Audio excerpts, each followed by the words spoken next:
हरिओम नमस्ते very good afternoon everyone welcome again to my YouTube channel GK law classes. तो आज जो है हम बात करने जा रहे हैं the popularly known as the crux of the constitution, the preface of the constitution, the introductory part of the constitution, the very essence summary of the constitution, the soul of the constitution. एक ऐसी philosophy के regarding on which our whole political system rest in our country, who establishes the main objective of the Indian Constitution, or rather popularly known as the intention of the framers of the Constitution. Today we are going to talk about the preamble from the Constitution of India. So students, आज का जो topic है, जैसे आपको board पे पता चल ही गया है कि preamble है, तो आज हम इससे जुड़े कुछ इंपॉर्टेंट पॉइंट्स को डिस्कस करेंगे, क्योंकि बहुत बारी बच्चे क्या करते हैं कि इसको इजी पार्ट समझ के स्किप कर लेते हैं, बट इसे स्किप नहीं करना है। बहुत बारी क्वेश्चंस इसी में से आ जाते हैं। वैसे तो जो आपका प्रीएम्बल है, समरी और essence of constitution, it is that part जिसे कॉन्स्टिट्यूएंट असेंबली ने सबसे लास्ट में अडॉप्ट किया था, सबसे लास्ट में इसे पारित करके उन्होंने डिसाइड किया कि इसे कॉन्स्टिट्यूशन का हिस्सा बनाएंगे। Last adopted, right, but written in first, यानी इसे लास्ट में अडॉप्ट करके पहले का तवज्जो दिया गया। कारण उसका यही था कि ये जो प्रीएम्बल था, ये बेसिकली सारे कॉन्स्टिट्यूशन को नटशेल के अंदर एक्सप्लेन करता, उसके जितने बेसिक पोस्टुलेट्स हैं वो सारे के सारे आपको प्रीएम्बल के अंदर मिल जाते हैं। तो आइए शुरुआत करते हैं from understanding the history of the preamble. जिन स्टूडेंट्स ने अभी तक हमारे चैनल को सब्सक्राइब नहीं किया, फटाफट से हमारे चैनल को सब्सक्राइब कर लीजिए। अगर आपको आज की वीडियो पसंद आए तो लाइक शेयर डेफिनेटली कीजिएगा, और कोई भी डाउट है तो आप कमेंट सेक्शन में मेंशन कर सकते हैं। मैं आपको बता दूं कि हमने ये जो कॉन्सेप्ट है, राइट, द प्रीएम्बल कॉन्सेप्ट जो हमने है, ये हमने बोरो किया है from the United states of America constitution. ठीक है, आपको यूएसए के कॉन्स्टिट्यूशन के अंदर ये प्रीएम्बल का कॉन्सेप्ट जो है मिल जाएगा। जो हमने बेसिकली प्रीएम्बल अपनाया है, it is based on objective resolution, ठीक है, which was moved by former prime minister of the country Shri Jawaharlal Nehru on December 13th, 1946 in the Constituent Assembly. So basically हमने the theme of the preamble, जो हमने preamble को अपने constitution का हिस्सा बनाने का डिसाइड किया था, वो हमने कहाँ से बोरो किया है? यूनाइटेड स्टेट्स ऑफ अमेरिका के कॉन्स्टिट्यूशन से। बट जो हमारा प्रीएम्बल है, उसकी जो रूपरेखा है, बेसिक जो किस चीज पे बेस करता है, वो है the objective resolution which was passed by the former prime minister of the country in the constituent assembly on 13th of December 1946। तो स्टूडेंट्स, ये आपको बात पता होनी चाहिए यहाँ पे, ठीक है। फिर जो था, जब इस चीज को उन्होंने ऑब्जेक्टिव रेजोल्यूशन को वहां पे लेके आए, उन्होंने बात की इस चीज के बारे में, तो कॉन्स्टिट्यूएंट असेंबली में जो मेकर्स उन्होंने डिसाइड किया कि हम एज एन प्रीएम्बल इसको इंट्रोड्यूस कराते हैं अपनी कॉन्स्टिट्यूशन के अंदर। And at last, after finding a suitable word, क्या क्या चीज वो होनी चाहिए, कैसा हमारा जो है प्रीएम्बल होना चाहिए, जब सारी चीजें डिसाइड हो गई, तो उसके बाद इसे फॉर्मली अडॉप्ट किया गया, फॉर्मली adopted, ठीक है, on January 22, 1947। इसे अडॉप्ट कर लगा कि हाँ भी यही हमारा प्रीएम्बल होगा, ठीक है। जो आपको डेट दिखाई देती है जब हम प्रीएम्बल को स्टडी करते हैं, 26 नवंबर 1949, जब आप ये तारीख पढ़ते हैं, दिस वाज द डेट जिस दिन कॉन्स्टिट्यूशन अडॉप्ट किया गया था। इन होल पूरा कॉन्स्टिट्यूशन उन्होंने enact, give to ourselves and adopt, आप देखेंगे जब आप प्रीएम्बल को स्टडी करते हैं, लास्ट में दिया होता है, तो ये कॉन्स्टिट्यूशन अडॉप्शन की डेट है। जो जनवरी 22, 1947 है, वो प्रीएम्बल की अडॉप्शन की डेट है। ये चीज को आपको खासा ध्यान में रखना होगा, ठीक है। आगे चलते हैं।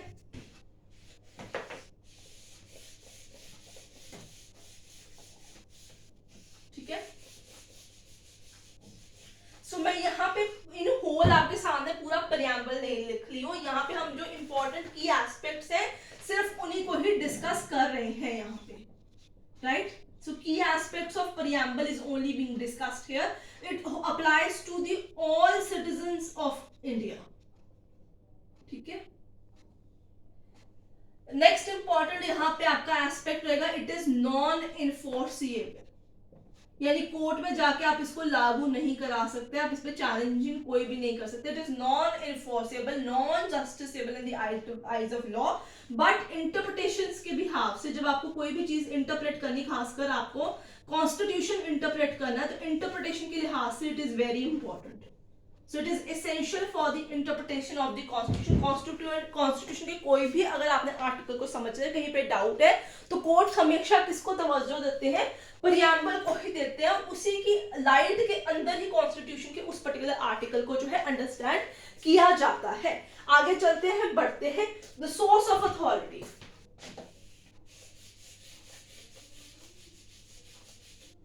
Right, source of authority. तो ये प्रियम्बल, ये कॉन्स्टिट्यूशन कहां से अपनी अथॉरिटी ड्राइव करता है? स्टार्टिंग वर्ड्स ही हैं, we the people of India. तो ये हम लोगों में से ही निकला है, हम लोगों के लिए ही इनका काम करना है. It is for us, by us, to us only. ये चीज को आपको याद यहां पे रखना होगा. नेचर की बात करते हैं.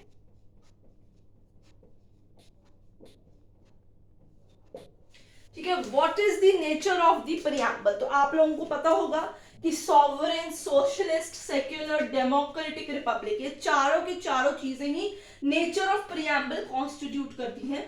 Sovereign, right, socialist, secular. Secular originally कभी भी पार्ट नहीं था, ये 42nd अमेंडमेंट एक्ट से ही यहां पे आया था. डेमोक्रेटिक और रिपब्लिक, यानी यहाँ पे कोई भी किंगशिप नहीं है, कोई किसी पे जो है यहाँ पे हिस्सा नहीं है. Republic, right. So this the 5 terms constitute the concept of nature of the preamble. ठीक है, कि हम आजाद देश है जहां पे सबका सब कुछ है, कोई भी देश का अपना कोई भी धर्म नहीं है, सब धर्म की जो है वहां पे रिस्पेक्ट की जाएगी. डेमोक्रेटिक है जहां पे लोग खुद अपनी सरकार चुनते हैं, लोगों के द्वारा चुनित सरकार ही देश को चलाती है. रिपब्लिक है, कोई भी यहाँ पे किंगशिप नहीं है, कोई भी यहाँ पे किंग क्वीन वाला कॉन्सेप्ट यहाँ पे एग्जिस्ट नहीं करता है. राइट स्टूडेंट्स, ठीक है. फिर है ऑब्जेक्टिव्स.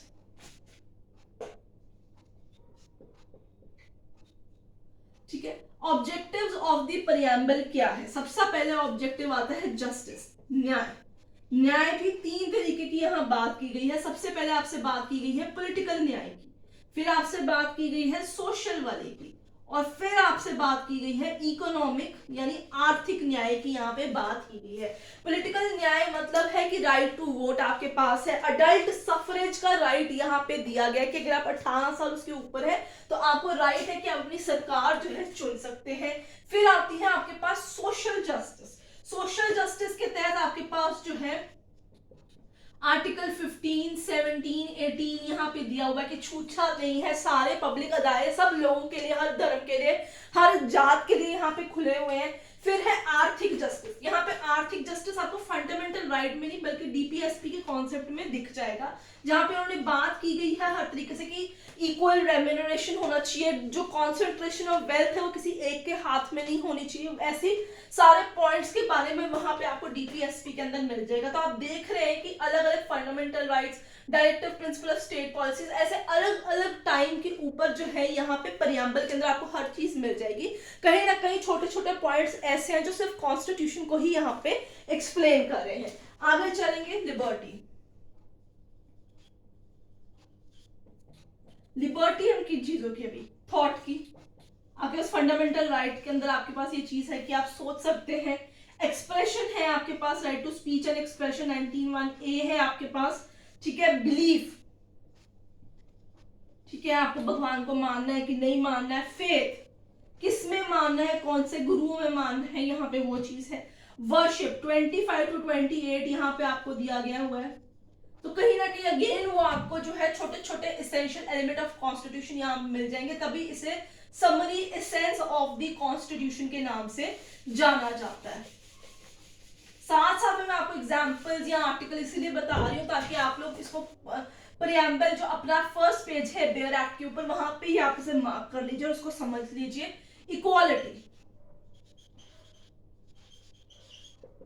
राइट, इक्वालिटी है भी आपको स्टेटस की, कोई छोटा बड़ा नहीं है, सब बराबर है। आर्टिकल नंबर है 14 और 15, ठीक है। इक्वालिटी है in the eyes of law, otherwise also सारी बराबरता ही यहां पे चलेगी। अपॉर्चुनिटी, आर्टिकल नंबर 16 यहां पे देखिए आपको इक्वालिटी है ऑफ अपॉर्चुनिटी की, अगर एक के लिए नौकरी सरकारी खुली है तो हर तरीके के दायरे, जात धर्म सबके लोगों के लिए वो नौकरी खुली है, अनलेस एंड अनटिल वो एक पर्टिकुलर वर्शिपिंग एरिया के अंदर, एक पर्टिकुलर धर्म के एरिया के अंदर नहीं आती। फ्रेटर्निटी, अगला ऑब्जेक्टिव है फ्रेटर्निटी, भाईचारा, ठीक है। लोगों के अंदर आज भी बहुत स्टेट में हम किसी से मदद मांगते, किसी से रास्ता भी पूछते, लोग फटाफट से मदद करते, किसी को चोट लगी है फटाफट से हेल्प करने के लिए पहुंच जाते बिफोर द अथॉरिटीज रीच, तो वो फ्रेटर्निटी, भाईचारे का एहसास है। ये जो आपकी लिबर्टी, इक्वालिटी, फ्रेटर्निटी है, ये हमने फ्रेंच रेवोल्यूशन के मोटो में से जो है यहाँ पे ड्राइव किया है। सो अगला बात आपके पास इसमें आती है यूनिटी एंड इंटेग्रिटी। फ्रेटर्निटी के साथ आपके पास वर्ड आता है यूनिटी एंड इंटेग्रिटी। तो ये फंडामेंटल ड्यूटीज में आपको जो है मिल जाएगा, जिसमें उन्होंने बात की गई है कि ये जिम्मेदारी है नागरिकों की कि वो जो है देश की एकता, अखंडता बनाए रखे, ठीक है, उसको किसी भी तरीके से कोई भी हानि ना पहुंचाए, तो ये चीज आपको मिलेगी। ये दोनों वर्ड्स जो है आप लोगों को 42nd अमेंडमेंट एक्ट के तहत सोशलिस्ट वर्ड के साथ ही इनकॉर्पोरेट किए गए हैं into the preamble, right students. आगे चलते हैं, बढ़ते हैं अगली चीज की तरफ, वो है कि whether this preamble is part of basic structure or not. So part of basic structure. So Kesavananda Bharati case 1973 में ये जो कॉन्सेप्ट है इसकी इजाद की गई थी, basic structure of the constitution. तो क्वेश्चन ये बहुत बारी पूछा था कि whether it is a part of a basic structure or not. Yes, it is very much part of this basic structure. बिल्कुल है, ठीक है। अकॉर्डिंग टू 1973 जजमेंट, इसके अंदर जितने भी वर्ड्स दिए गए हैं वो सारे एक इसेंशियल बेसिक कंपोनेंट है, बेसिक स्ट्रक्चर है। दो इसके अमेंडमेंट पर मतलब जो है इट इज परमिसिबल, बट आप इसको तोड़ मरोड़ नहीं सकते, वो एसेंस है सारे वर्ड्स जो आपकी liberty, equality, fraternity, economic, political justice है, these are the part of the basic structure itself, ठीक है। अमेंडमेंट,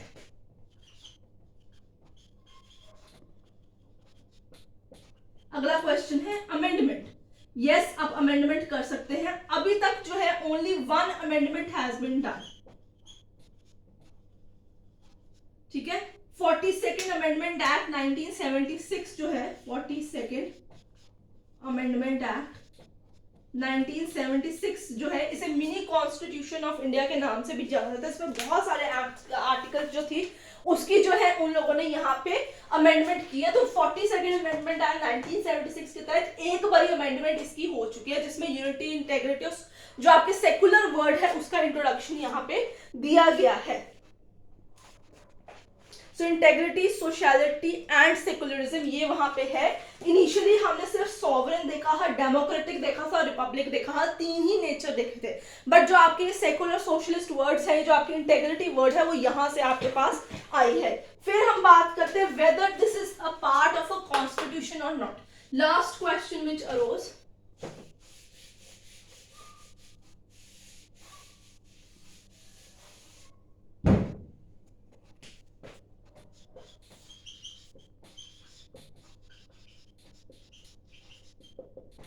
तो ये क्या कॉन्स्टिट्यूशन का पार्ट है?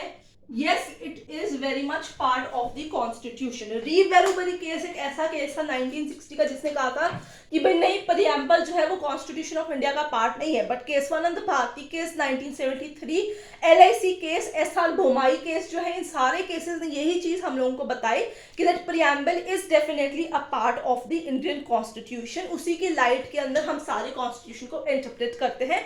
It is again the summary essence of the constitution. So students basically यहाँ पे जो बात की गई है, ये मेरा मेन मोटिव है इस वीडियो को बनाने के लिए कि आपको कुछ इंपॉर्टेंट इसेंशियल जो पॉइंट्स है रिगार्डिंग प्रियम्बल वो बता दूं। जो इसके इंपॉर्टेंट केसेस है वो मैंने रिसेंटली जो है अभी एक शॉर्ट शेयर किया है, उसके अंदर रिलेटेड वीडियोस के अंदर मैंने केस लॉज की लिस्ट शेयर की हुई है प्रियम्बल की, तो आप उस शॉर्ट को चेकआउट कीजिएगा डेफिनेटली, ठीक है। Short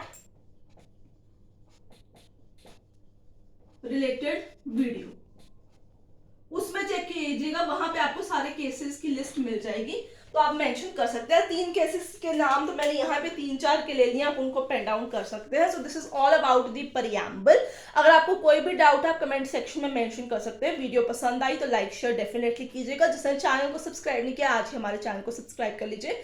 I will see you next, till then keep learning.